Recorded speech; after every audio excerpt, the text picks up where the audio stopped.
Pourquoi la première Panenka était illégale? On connaît presque tous l'histoire de la Panenka.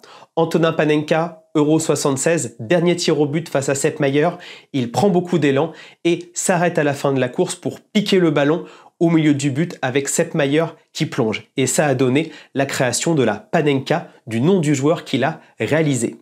Mais ce qu'il faut savoir, c'est que cette Panenka était en réalité illégale. Et même toute cette séance de tir au but entre l'Allemagne et la Tchécoslovaquie n'aurait pas dû avoir lieu. En effet, elle a été décidée juste le matin du match à cause d'un arrangement. En effet, la fédération allemande a demandé à l'UEFA de ne pas faire un match d'appui le mardi, comme ça aurait dû être le cas en cas d'égalité à la fin de la prolongation, car les tirs au but n'existaient pas, en tout cas à l'Euro. Mais ils ont demandé à faire une séance de tir au but parce que le médecin de la fédération allemande disait que ces joueurs étaient très fatigués.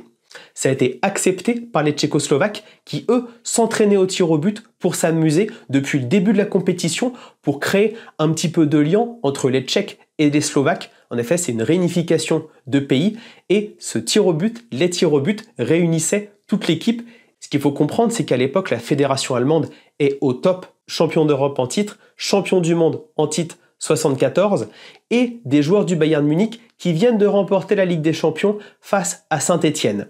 Et c'est pour ça que les joueurs étaient tant fatigués.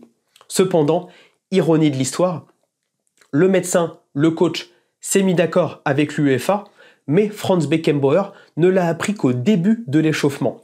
Et ce qui s'est passé lors de cette séance de tir au but, c'est qu'au moment du coup de sifflet final, les Allemands ne savaient pas qui allait tirer.